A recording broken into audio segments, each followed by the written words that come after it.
അന്ന് എനിക്ക് ഇത്രയും അതിന് ആഴമുണ്ടെന്ന് അറിഞ്ഞിട്ടില്ല. ഇന്നറിഞ്ഞോ എന്ന് ചോദിച്ചാൽ എനിക്കറിയില്ല. പക്ഷേ ആഴം കൂടുതലായിട്ട് അറിയാൻ എനിക്ക് ഒത്തു.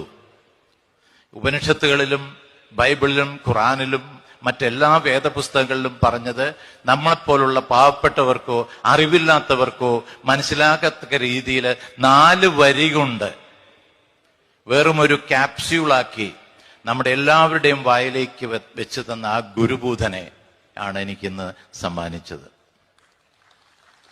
അതൊന്ന് വിഴുങ്ങാനുള്ള മനസ്ഥിതി നമുക്കില്ല. അതൊന്ന് വിഴുങ്ങിയിരുന്നെങ്കിൽ എന്താണ് അതിന്റെ അർത്ഥം എന്ന് മനസ്സിലാകുമായിരുന്നു. നിങ്ങൾക്ക് വേണ്ടിയിട്ട് അദ്ദേഹം വളരെ ലളിതമായിട്ട് ജാതിഭേദം മതദ്വേഷം ഏതുമില്ലാതെ സർവരും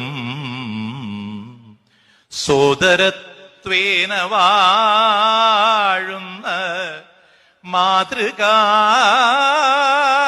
സ്ഥാനമാണിത്. ദൈവത്തോർത്ത് ഈശ്വരനെ വിചാരിച്ച് ഒരു കാര്യം അറിയണം. സർവരും എന്നുള്ള വാക്കാണ് അവിടെ ഉപയോഗിച്ചിട്ടുള്ളത്.